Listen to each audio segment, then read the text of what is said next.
oleh akeh yang sesuai karo payahe lambemu. Lah ini saya bisa cepet, perjalanan lancar, aman ya karena dikawal sama polisi. Matur suwun polisi-polisi yang selalu ngawal kami, terima kasih, tepuk tangan untuk polisi. Dadi meneh do akhirat Kiai Habib Bebidin barengi kate mlebu swarga sing ngawal ya polisi. Tapi ngawal tok mari ngono balik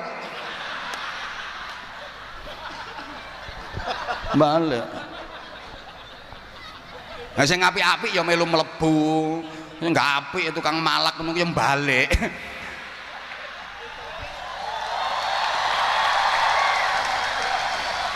Gak terima ya wis gak diundang neh nduk kene ya golek liyane. Wong Mapolres sing ngantri sak pirang-pirang kok. Kon menengo ki tak antemi sisan kok. Lho ngono iku satu. Lah terus saiki pemerintah wajib kita apiki. Pemerintah iku wajib diapiki. Pemerintah apik wajib diapiki. Pemerintah elek wajib di lho kok dieleki? Diapiki. Soalnya apa?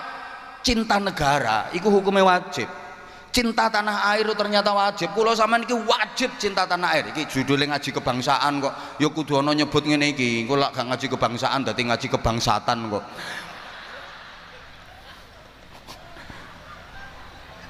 Mencintai negeri ini wajib. Kenapa? Karena negeri ini tempat kita ance-ance. Apa ance-ance itu ya? Ya mengance-ancekan diri. Cinta Indonesia ini hukumnya wajib. Mulane Mbah Hasyim Asy'ari menyatakan hubbul waton minal iman. Iku dudu hadis, bro. Ku dawuhe Mbah Hasyim Asy'ari. Cinta tanah air ini bagian dari iman. Iya, karena bumi Indonesia ini tempat kita berpijak, tempat kita menghirup udara, tempat kita meminum air, tempat kita beribadah, tempat kita bersujud, dan tempat kelak jasadnya Habibidin dikebumikan. Jasad saya juga wajib hukumnya. Kanjeng Nabi lak dawuh ngene, uhibbul arabiyyata li thalathin. Aku mencintai Arab karena tiga. Pertama, li anni wulidtu fil Arab. Karena aku dilahirkan di Arab, maka aku mencintai Arab. Nah, ini pelajaran berharga buat kita. Kita juga begitu. Kita nggak wajib mencintai Arab. Wajibnya kita uhibbul Indonesia li'anni wulidtu fi Indonesia. Aku mencintai Indonesia karena aku lahir dan dibesarkan di Indonesia. Ini ajarannya Kanjeng Nabi. Paham? Paham? Nah, Kanjeng Nabi cinta Arab. Satu, karena Kanjeng Nabi dilahirkan di Arab. Dua, li'anna lughatal Qur'an lughatul Arabiyyah, karena bahasa Al-Qur'an adalah bahasa Arab. Tiga, wali anna lughata ahlil jannah lughatul Arabiyyah, karena bahasa ahli surga adalah bahasa Arab, bukan bahasa Suryani, apalagi bahasa cacing.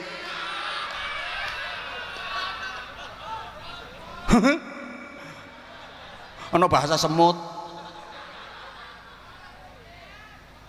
Setahu saya, kowe kok makoli-makoli kowe iki njaluk dijejeli oli kowe. Kitab Zabur itu pakai bahasa Kipti, kitab Injil pakai bahasa Suryani, disempurnakan dengan Al-Quran pakai bahasa Arab. Ini udah nggak ada revisi lagi, sampai bahasa ahli surga adalah bahasa Al-Qur'an. Bahasa Al-Quran itu mukjizat. Bahasa apa? Bahasa Arab. Halo, mulane sampean iki ya dudu wong Arab to sampean. Mambu Arab ya ora, Arab mambu ya ora. Tapi sampean lek krungu bahasa Arab, sampean kok gak heran, kok gak kaget. Sampean nek kunut ya Allahumma hdina fi man hadait. Lah ngono sih, kunutmu lah gak oh my god, enggak. Sampan krungu azan pakai bahasa Arab, Allahu Akbar, Allahu Akbar. Gak enak ya gak laris lambemu. Azan pakai bahasa Arab, kita juga nggak aneh. Justru kalau misalnya azan nganggo bahasa liyane, oh malah guyokne wong. Ya Allah maha besar, Allah maha besar. Lagi engko lek diutik-utik aku kuwatir engko salat do nganggo bahasa sak karepe dhewe wong-wong iku. Kan pernah terjadi to iku ndok nggone Malang iku Yusman Roy kae. Aneh-aneh ae. Dadi salat diterjemah. Lek takbiratul ihram boleh pakai bahasa masing-masing. Niki nek imame wong Arab, Allahu akbar. Gurine makmum ana ing Jakarta. Allah maha besar. Ana sing wong Banjar, Gusti Allah nal ganal. Kena Sidoarjo, Gusti Allah kawedi. Madura, Allah maha jeraje tak iya. Memang ada karu-karuan yang gue. Jadi mencintai tanah air wajib hukumnya. Makanya Rabu marhaban ahlan wa sahlan bi hudurikum.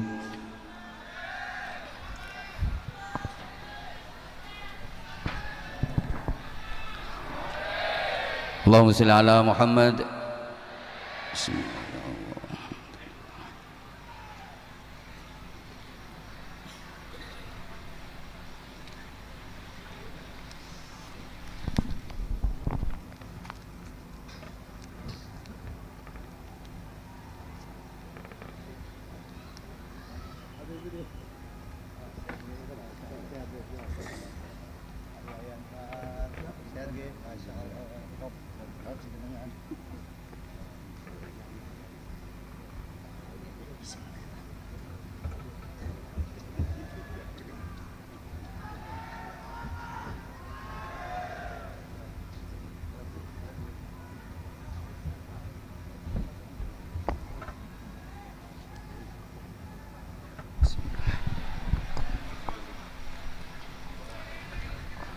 Allahumma sholli ala Muhammad.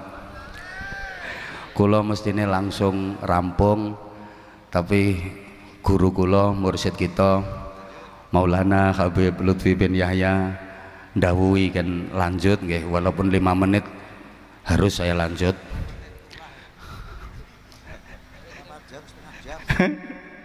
Kangsal menit apa? Jadi pemerintah apik kudu diapiki. Nek pemerintah umpamine kok ana salahe kudu diapiki, carane dielengke. Lah kalau mengingatkan nggak boleh anarkis, harus pakai cara yang halus, harus pakai cara yang baik. Kenapa demikian? Pemerintah itu pemimpin, kita rakyat itu yang dipimpin. Lah pemimpin sama yang dipimpin cara hubungan kekeluargaan pernah luweh tua pemimpin. Allahumma sholli ala Muhammad.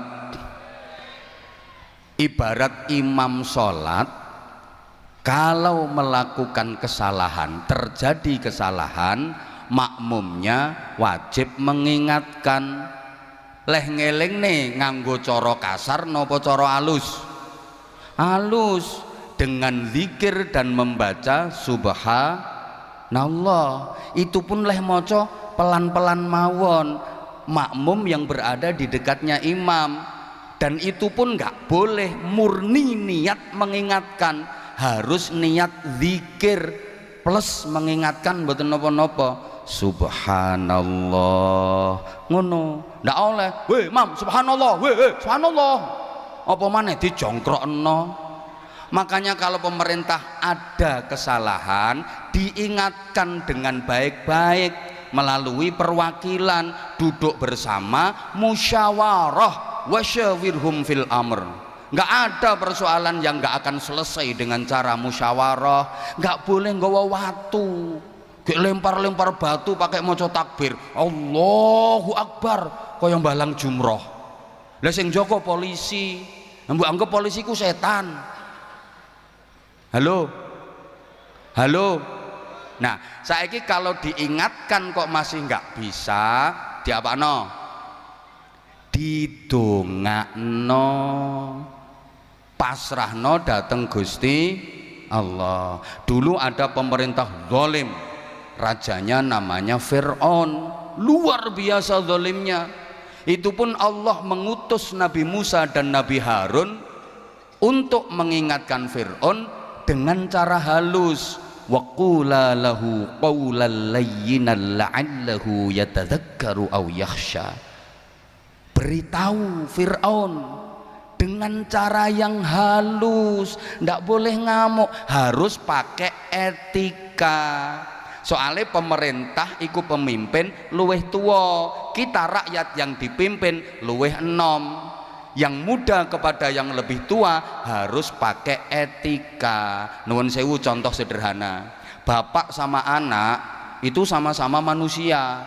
Bapak kalih anak niku sami wonge, tapi hubungan pernai luweh tua bapak. Makanya bapak kalau nasihati anak biasa, tapi anak kalau sama bapak harus pakai adab, harus pakai etika. Bapak leh nuturi anak yo, nak wis arep maghrib, ayo nang adus yang bersih. Iki anake bapak pinter kok adus, aja mumet ae lho ya. Engko tak saduki lho ya. Ayo tak saduki. Ayo nang adus selak maghrib lho ya. Pantes. Tapi kalau bapaknya yang belum mandi, anaknya gak oleh ngomong ngono. Engko nang anake ngomong, "Bapak wis kate maghrib nang adusa." Wis gedhe ngono adus dhewe. Le mumet tak saduk bokongmu lho ya. Nang adus aja tuwek tok gak pinter-pinter. Adus, ndak boleh. Itu namanya anak yang gak punya tata krama, anak sing gak duwe adab. Anak kalau pengen ngaturi bapak ya, "Bapak nuwun sewu sampun badhe maghrib, menawi ngersakaken siram monggo, napa bapak ngersakaken toya anget." Ngono. Bapake kok gelem adus, alhamdulillah. Bapake gak gelem adus, ya wis rapopo. Aja dijeguki ndase nang adus tuwek plonga-plongo. Ini anak gak duwe tata krama. Kita kepada pemerintah juga harus seperti itu. Jangan dibilang ini terus wah berarti ngatok pemerintah, dadi anteknya pemerintah. Harus didampingi. Saya udah sering bilang ning gone Sidoarjo iki, nek ono kiai kok nganti melarat secara ekonomi, sing nanggung dosa paling gede bupati. Berarti bupati nggak memperhatikan kesejahteraan kiai. Bupati ini bantah, kiai ini nggak gelem kerja loh. Nek kiai pertentangan kerja, cari maisha. Loh nanti yang ngajar ngaji anak-anak siapa? Yang bina mental masyarakat siapa? Ngono rungokno bupati. Tapi kalau ada bupati zalim, bupati nakal, yang nanggung dosa besar ya kiai. Kenapa? Oh, kiainya nggak bisa nasihati bupati. Masuk kiai kok gak iso nasihati bupati? Ngono, makanya jangan salah. Kalau ada ulama yang gandeng umaro dalam rangka didampingi, karena nanti kalau umaroknya zalim, ulama-ulama se-Indonesia ini dosa kabeh. Mulane beliau gandeng Pak Prabowo. Rungokno iku kupingmu rungokno. Iki kowe nek gak didampingi, aku bareng melok dosa. Matur suwun, Mbah. Mantune bareng ya katut dosa. Meneng kowe iki.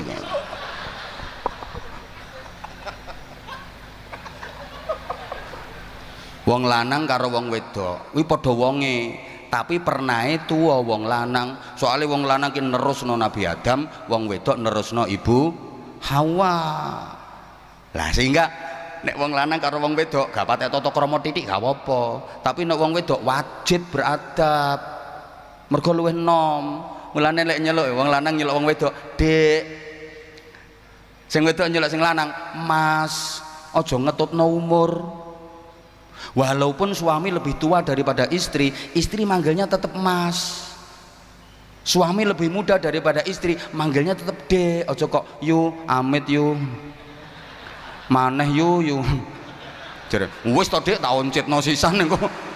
Ndablek kowe iki enggak oleh, tetap kudu Mas. Loh, ini etika, ini adab. Sehingga mohon maaf sekali, rakyat kepada pemerintah harus beretika dengan baik. Udah demikian yang saya sampaikan, saya mohon maaf. Ini dalam apa? Lanjut. Pak Kapolda, Abah minta lembur.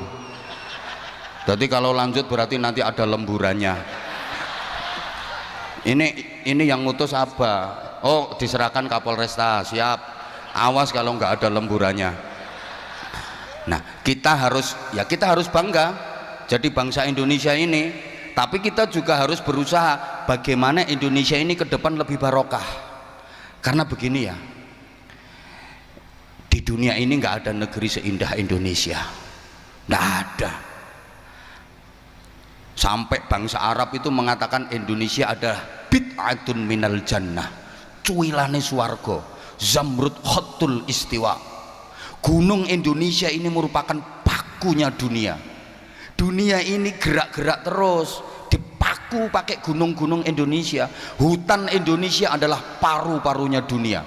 Laut Indonesia, laut yang paling indah di seluruh dunia. Bohong kalau ada yang bilang lautan terindah itu lautan Atlantik, lautan Pasifik, kalah dengan laut Indonesia. Lebih indah karena seluruh dunia nggak ada lautan yang ditunggui Nyi Roro Kidul kecuali Indonesia. Semua kekayaan alam yang ada di dunia Indonesia punya. Ayo, kekayaan alam apa yang Indonesia nggak punya? Minyak, gas bumi, mulai perunggu, perak, nikel, emas, aspal, batu bara, semua Indonesia punya. Apa yang ada di Indonesia, apa yang ada di dunia, di Indonesia ada. Kalau di Indonesia nggak ada, berarti di dunia ini nggak ada. Contoh pohon khuldi. Pohon khuldi itu adanya hanya di surga, di seluruh dunia nggak ada, maka Indonesia nggak punya. Tapi selama di dunia ini ada, Indonesia pasti ada. Sorry. Onta katanya binatang padang pasir, hanya hidup di Arab. Indonesia punya Moro Wonokromo. Kanguru katanya binatang Australia, Indonesia punya. Kalau bangsa Arab bangga ada pohon tanaman di daerahnya yang disebut dalam Al-Quran wattini wazzaitun. Wattini wazzaitun, ada pohon tin, ada pohon zaitun. Indonesia lebih kaya, bukan cuma wattini wazzaitun, wacipluani, wal kersi, wal juweti, lengkap.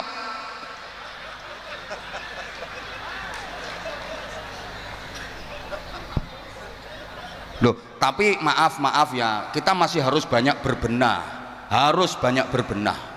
Gini, dari disiplin keilmuan, dari teknologi budaya, kita harus lebih banyak berbenah. Indonesia ini mayoritas penduduknya beragama Islam. Oke, sumber ilmu pengetahuan itu adalah Al-Quran. Semua ilmu ada dalam Al-Quran. Saya kemarin pas sowan Abah dawuh bahwa semua ilmu sumbernya ada pada Al-Quran. Saya ingat ini ilmu yang luar biasa buat saya yang sowan mantune gak melu. Lagi contoh sederhana, ini aja loh. Afala yanzuruna ilal ibili kaifa khuliqat. Itu bicara ibil, onta, berarti ini ilmu biologi. Wa ilas samai kaifa rufi'at, bicara sama langit, berarti ini ilmu antropologi. Wa ilal jibali kaifa nusibat, jibal gunung, berarti ilmu vulkanologi. Wa ilal ardi kaifa sutihat, bumi, ilmu geologi, lengkap. Nah, sekarang ada ilmu yang mencakup semuanya, namanya Googleologi. Harusnya Indonesia ini paling pinter. Kenapa? Sumbernya ilmu itu Al-Quran. Yang punya Al-Quran umat Islam. Indonesia mayoritas penduduknya beragama Islam, harusnya paling pinter. Tapi masalah teknologi, maaf, kita kok kalah sama Jepang. Jepang yang mayoritas agamanya Shinto itu punya Tuhan namanya Amaterasu Ohomi Kami. Kita awur sama nggak ngerti. Amaterasu Ohomi Kami ini punya anak laki-laki namanya Niniki no Mikoto, punya anak perempuan namanya Ninini no Mikoto, punya anak lagi namanya Hirohito, anaknya Ajinomoto. Nah, ini serius, sing Ajinomoto mau guyon. Orang Jepang itu punya kitab suci namanya Nahonja sama Nihongi Yingiski. Wis tau tak awur gak kira ngerti. Kitab sucinya orang Jepang Satu ayat pun nggak ada yang bicara tentang iptek, ilmu pengetahuan dan teknologi, nggak ada. Sementara Al-Quran kurang lebih 786 ayat bicara tentang iptek. Coba kitab sucinya orang Jepang itu satu pun nggak ada yang bicara iptek. Tapi kalau bicara teknologi kok Jepang semua. Honda Jepang, Yamaha Jepang, Corolla Jepang, Suzuki Jepang, Kawasaki Jepang, Mitsubishi Jepang, Soto Lamongan, Wingko Mbabat, Jenang Kudus, Onde-onde Mojokerto, Petis kerupuk urang Sidoarjo. Jadi kita harusnya kuntum khaira ummatin, kita jadi umat terbaik, tapi kenapa jadinya kok kuntum ummatan badokan lillahi ta'ala? Ayo coba, sampai di kita itu ada istilah fi kulli makan, di setiap tempat makan. Ono maneh istilahnya kullu syai'in qalu, wa idza petu'alam perqalu, wa idza petu'asat qalu. Jajal konsolidasi budaya, kita harusnya mencontoh baginda Rasulullah Muhammad sallallahu alaihi wasallam. Bagaimana dua kota besar yang dulunya jahiliyah, Makkah dan Madinah, hanya dalam waktu kurang dari 23 tahun berubah menjadi marokizul hadarah as-saqafiyah, pusat peradaban dunia, center of civilization. Kayak apa yang ngerti ini aku nganggo bahasa Inggris ngene iki. Wong aku dhewe gak ngerti. Sampai umat Islam seluruh dunia kepingin mengunjungi Mekah dan Madinah. Ini sukses dakwahnya Rasulullah di bidang budaya. Coba kita harusnya mencontoh Indonesia yang mayoritas penduduknya beragama Islam, tapi kebudayaan objek-objek wisata yang terkenal bukan milik kita, malah candi-candi yang terkenal. Betul? Loh, Spanyol, tahu Spanyol ya? Kerembung iki lho ngidul. Pokoknya toko Kerembung ngidul nek becak ya 7 tahun setengah. Itu bukan negara Islam, tapi objek wisata di sana rata-rata milik umat Islam. Coba, berarti Islam pernah sukses membangun peradaban di sana. India, itu ketoke hobine mek nyanyi tok. Mulai rabi sampai pegatan nyanyi. India itu nyanyi tok. Tapi objek wisata di sana banyak milik umat Islam. Islam pernah sukses membangun peradaban di sana. Lah kita objek wisata yang terkenal malah bukan milik umat Islam. Coba, saya beberapa kali ke luar negeri, boleh dong sombong dikit. Nah, sampai yang membawa Azhar ke luar negeri itu juga saya awalnya. Nah, saya pas di Hong Kong itu pernah ditanya sama orang, where are you from, mister? Tuan dari mana? Saya jawab, I am from Indonesia. Saya dari Indonesia. Begitu dengar Indonesia, apa kata dia? Indonesia, Borobudur is good. Dia cerita, oh Borobudur bagus. Akhirnya dia itu cerita, Borobudur itu dibangun tahun sekian, yang bangun ini borongane piro, borongane entek piro, semene piro, tukange piro. Jadi dia itu hafal manakibnya Candi Borobudur. Wong Hongkong ini hafal manakibnya Candi Borobudur. Aku sebagai orang Islam Indonesia gengsi, kenapa harus Borobudur yang ditonjolkan? Aku kepingin menonjolkan Islam. Tak omongi, but Al-Akbar Mosque is very good.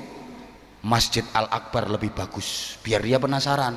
Penasaran temen deh nih, akhirnya takon, where Al-Akbar Mosque, di mana itu Masjid Al-Akbar? Tak jawab, in Surabaya.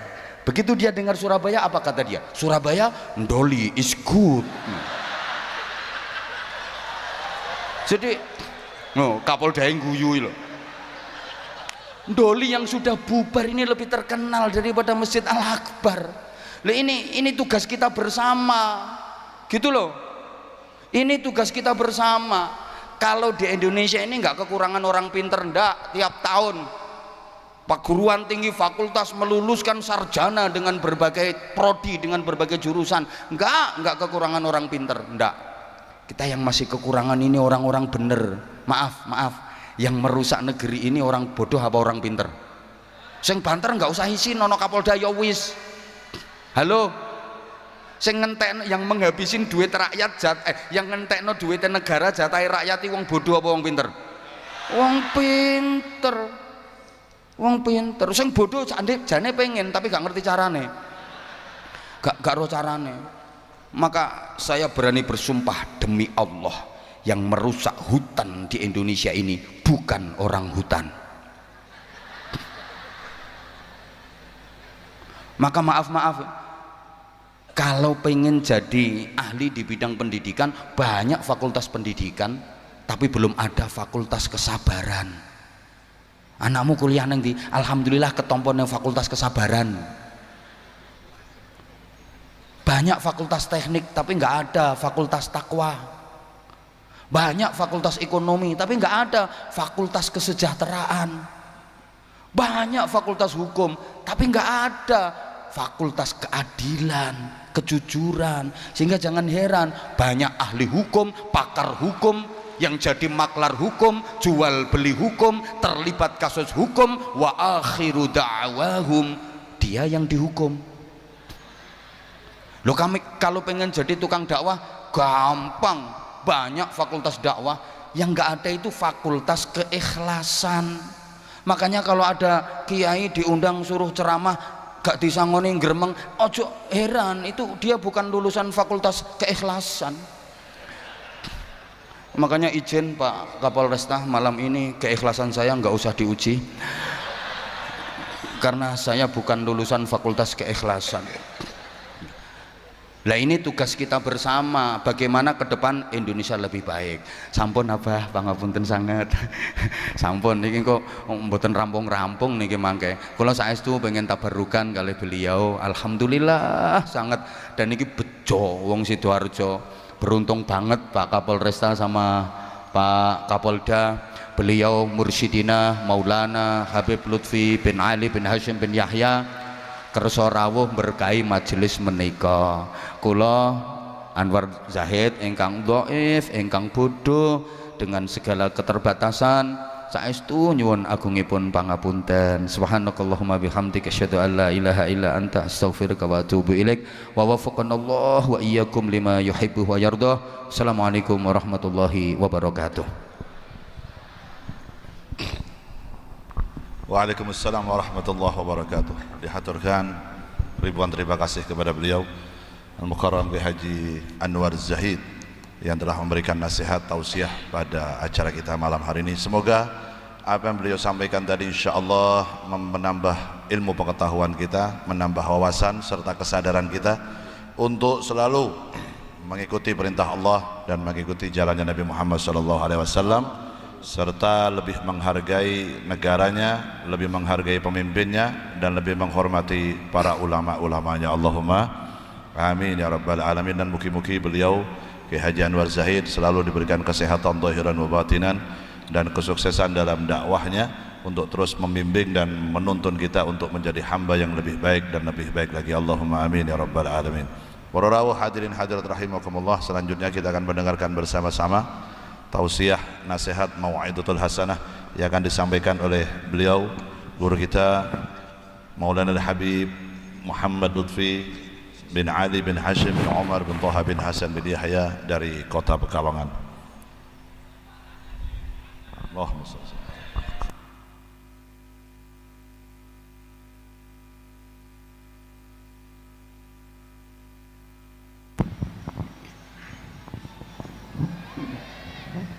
Assalamualaikum warahmatullahi wabarakatuh. Salam sejahtera untuk kita semuanya. Alhamdulillahil awalu bila ibtida wal akhiru bila intiha, jami'us sifatil ulya wal izzati wal kibriya, wassalatu wassalamu ala imami ahli sofai wal wafa, qutbil anbiya wal awliya, sayyidina wa maulana Muhammadin khairid dawa likulli saqamin wada, rahmatan wa syifa fi sirri wal jila, wa ala alihi wa sahbihi ma damatil ard was sama. Amma ba'du. Ayyuhas sadatinal a'izza wal fudala, yang saya hormati, yang saya banggakan, para sesepuh, bini sepuh, para alim ulama, para habaib, khususnya akhina fillah Bapak Kiai Anwar Zahid, semoga beliau diberi sehat wal afiah zahiran wa batinan dalam membimbing umat. Begitu juga para sesepuh bini sepuh yang lain. Maaf apabila saya tidak bisa menyebutkan satu persatu. Bukan berarti kita mengurangi takdim hormat kita tentang para beliau-beliau. Juga yang saya banggakan, yang saya hormati, bapak-bapak dari Forkominda Sidoarjo, Bapak Bupati atau Bapak PJ Bupati, Bapak Kapolres, Bapak Dandim, bapak-bapak dan instansi pemerintahan sipil TNI Polri yang selalu kita banggakan, dan tidak ketinggalan saudaraku yang saya banggakan, Bapak Kapolda Jawa Timur, sejajarannya. Tidak lepas dari doa, semoga para beliau diberi kekuatan zahiran wa batinan dalam memimpin khususnya di Jawa Timur ini. Juga yang saya hormati bapak-bapak dari instansi pemerintahan, Pak Camat, Pak Danramil, Pak Kapolsek beserta jajarannya, bapak-bapak dari anggota kepolisian, TNI, hadirin wal hadirat rahimakumullah. Pertama-tama saya mengucapkan dirgahayu Hari Bayangkara ke-78. Semoga diberi kekuatan lahiriah maupun batiniah dalam membimbing, mengawal menuju Indonesia maju, Indonesia emas. Hadirin wal hadirat rahimakumullah. Pada malam hari ini kita tadi bersama-sama telah mengalunkan salawat kepada baginda Nabi sallallahu alaihi wasallam, memperingati tidak terbatas yang namanya pembacaan maulud. Tidak harus bulan kelahiran baginda Nabi sallallahu alaihi wasallam saja, karena memperingati selalu akan menambah mahabbah, akan menambah kecintaan, dan akan semakin kenal kepada seseorang yang tidak pernah dipanggil oleh Yang Maha Pencipta dengan namanya belaka. Bahkan yang menciptakan sendiri memberikan satu contoh nilai-nilai akhlak, nilai-nilai adab. Kalau panggilan kalimatun nida hanya kita dapati 3 ayat. Di antaranya wa ma Muhammadun illa rasul, tapi pangkat rasulnya tetap dibawa. Muhammadur Rasulullah ini khobar, pangkatnya tetap dibawa Rasulullah. Tapi panggilan Allah Ta'ala yang langsung kalimatun nida, ya ayyuhan nabi, ya ayyuhar rasul, ya mudaththir, ya muzammil, Yasin, Toha, yang menciptakan demikianlah memberikan contoh takdim hormat kepada seseorang yang tidak pernah dipanggil dengan namanya belaka. Ternyata panggilan-panggilan tersebut adalah mengangkat kewibawaan yang memanggil, bukan yang dipanggil saja. Kalau Rasulullah tidak, Rasulullah lebih sudah dijaga oleh Allah, segala pangkat ada pada baginda Nabi sallallahu alaihi wasallam. Bagaimana kalau kita memanggil, umpamanya bisa mengangkat yang memanggil dengan akhlak dan adab. Contoh yang mudah, ada ustadz yang masih muda, umurnya masih 25 tahun atau kurang, sudah mengajar apalagi hafid. anak kita sekolah yang mengajar beliau. Saya sebagai orang yang ditokohkan kurang bisa memberikan contoh, merasa lebih tua, memanggilnya seenaknya saja, Ustadz atau namanya. Tidak akan memberikan contoh anaknya yang sekolah yang mengajar kepada beliau. Sebab apa? Ananiyah akuisme terkadang muncul, merasa lebih tua. Akhirnya tidak bisa menjadikan contoh atau patut dicontoh. Coba kalau kita memanggil nak Ustadz, kalau memang sebaya anak saya, Dek Ustadz, atau kita tingkatkan lagi panggilannya Pak Ustadz. Orang awam akan membaca, ya Allah, itu orang yang sudah sepuh saja memanggil ustadznya padahal umurnya sepantar dengan anak, sebaya dengan anaknya, memanggilnya Pak Ustadz. Bagaimana anak-anak kita akan meniru kepada bapaknya? Karena yang mengangkat. RT kita terkadang masih muda, Pak RT, Mas RT, meningkatkan kewibawaan. Itu coba tokoh saja memanggilnya dengan RT-nya walaupun jabatannya RT. Akhirnya desanya aman, berwibawa karena panggilan. Bagaimana Nabi Yuna Maulana Muhammadin sallallahu alaihi wasallam? Bila kita memanggilnya Sayyidina Muhammad atau baginda Nabi sallallahu alaihi wasallam, akan dibaca kekuatan umatnya. Baginda Nabi sallallahu alaihi wasallam tidak dianggap sepele. Begitu fanatiknya yang luar biasa.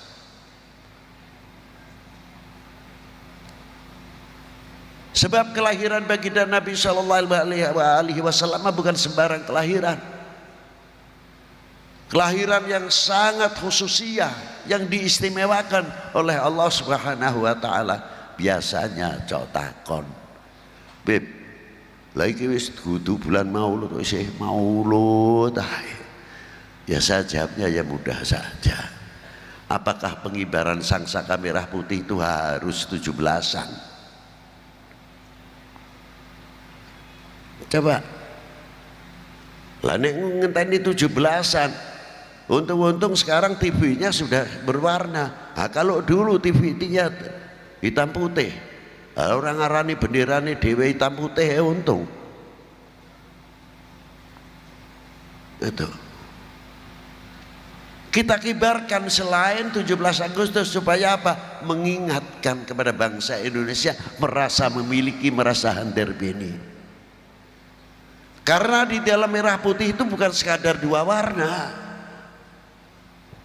Karena di dalam merah putih ada kandungan. Yang pertama, harga diri bangsa, kehormatan bangsa, jati diri bangsa. Dan perlu diingat bahwa merah putih itu tidak tegak sendiri.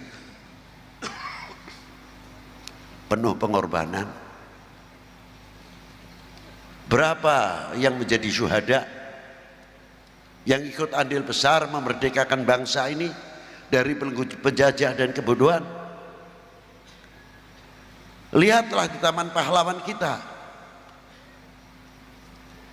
Apakah kita pernah mengajak anak-anak kita, entah Jum'ah apa hari apa gitu, diajaklah, minta izin sama Pak Bupati, Pak, saya mau mengajak anak-anak kita SMP, SMA atau dari mulai SD, kita kenalkan siapa yang tertanam, yang terkubur di dalam Taman Pahlawan. Biar bertanya anak-anak kita, siapa ya beliau-beliau itu? Ada yang kopral, sersan, ada yang kapten, ada yang letnan dan lain sebagainya. Biar tanah anak-anak kita.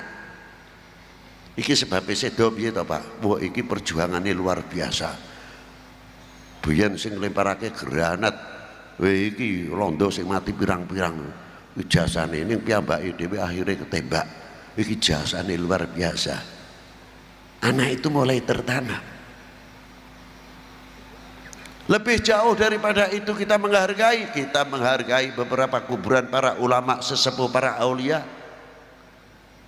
Yai sopo, bukan sekadar khol saja, riwayatnya, hidupnya, ibu bapaknya siapa, bagaimana cara mendidiknya, di mana beliau punya guru, beliau belajar apa saja di pesantren A, C, B, sehingga tahu santri-santrinya tidak ditanya, biyen gurumu ngajine napa?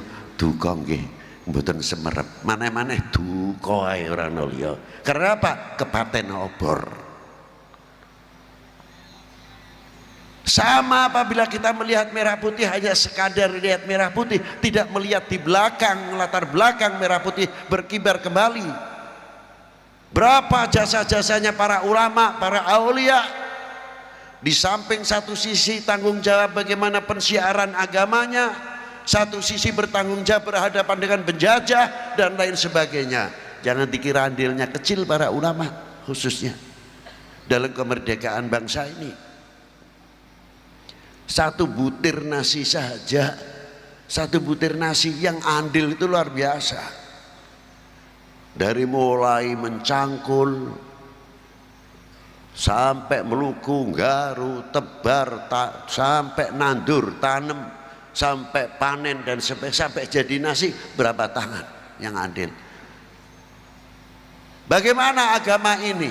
Bagaimana negara ini, bagaimana bangsa ini, bagaimana agama ini, dan selanjutnya bukan tangan satu yang andil, banyak sekali.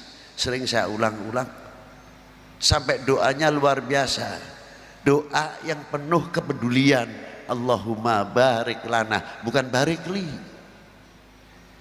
Ya Allah, semoga engkau memberkahi kami. Sing liwet ke yoleh, sing natak ke mam yoleh, sing paneni ya oleh, sing tandur ya mendapatkan, yang menjaga yang mendapatkan, masuk semua dalam Allahumma barik lana fima rozaqtana, titiknya. Kepedulian sudah diajarkan oleh Rasulullah SAW.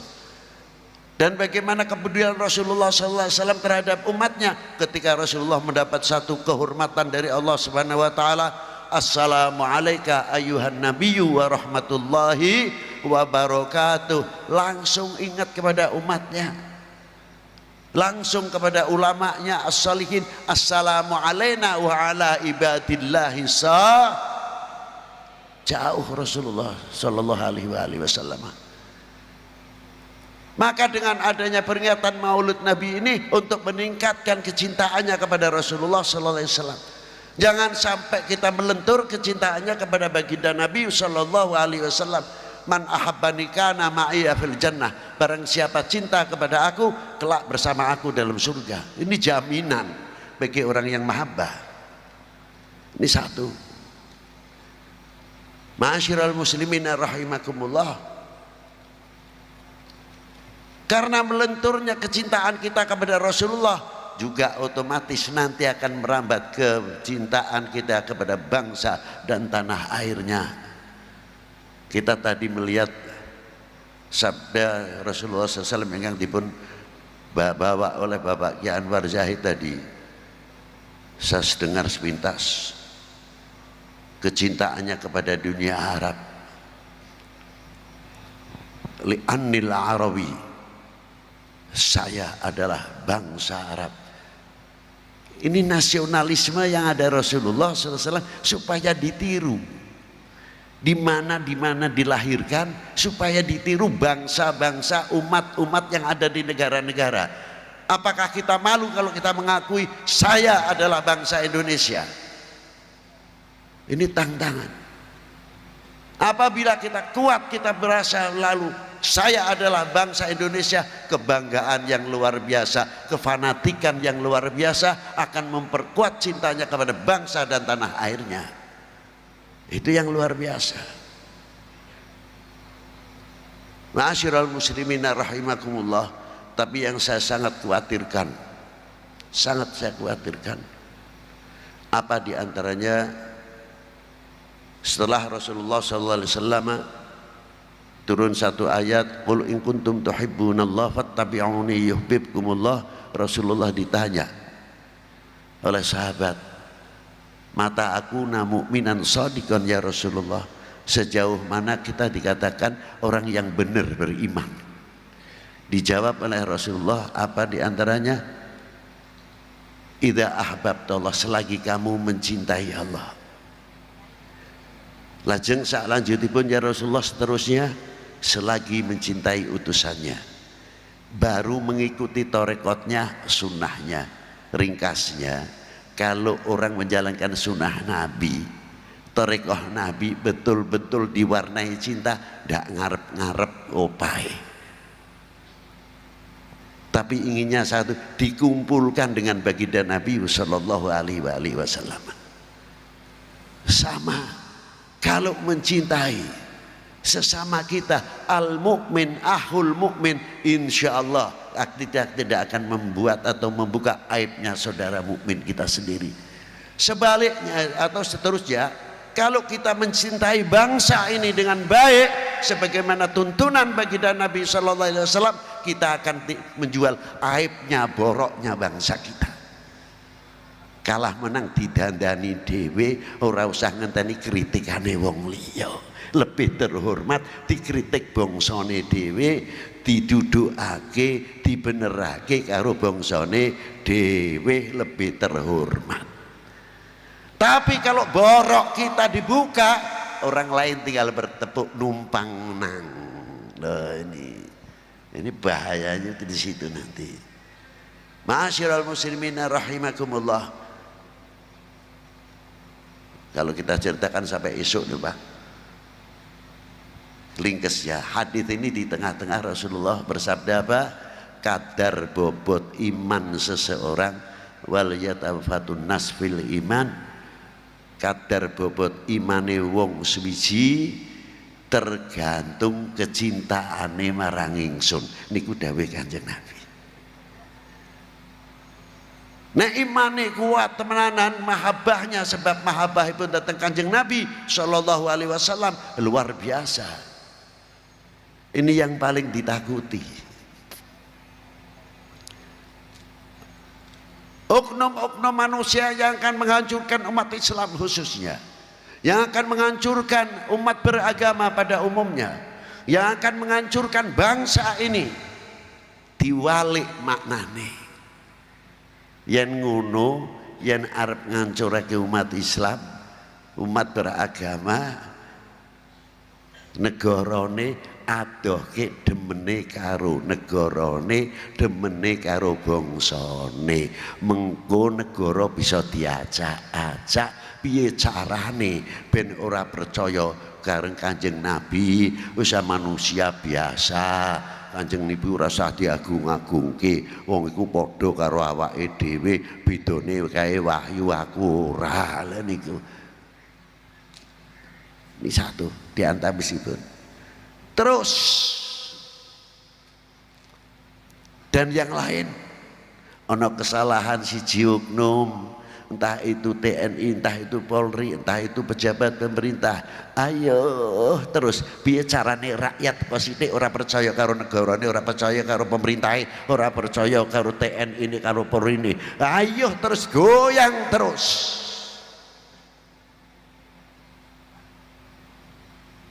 Itu diantaranya. Kalau sudah termakan, makanya Indonesia tinggal dibagi piro. Setuju jenengan? Kalau Indonesia pecah belah, setuju jenengan? Wahai bangsaku yang kubanggakan, relakah negerimu ini terpecah belah? Jawab yang tegas. Melempem ngono ae. Wahai bangsaku yang kubanggakan, relakah negerimu terpecah belah? Harus ada pendirian. Sehelai rumput yang kering sebutir pasir Indonesia, kehormatan taruhannya. Itu harus kita tanamkan kepada kita semuanya, karena kita merasa memiliki handarpeni kepada republik ini.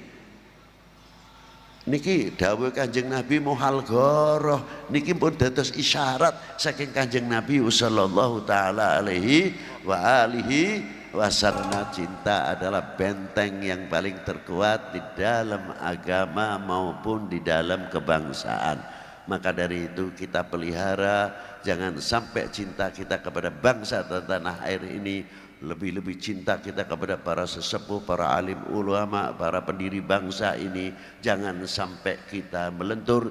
Kita tidak akan memberikan kesempatan kepada oknum-oknum manusia yang akan menggoyahkan kecintaan kita semuanya kepada bangsa dan negara. Sekian yang bisa saya sampaikan. Semoga Allah Ta'ala memberikan manfaat fid dini wa dunya wal akhirah. Wassalamualaikum warahmatullahi wabarakatuh. Waalaikumsalam warahmatullahi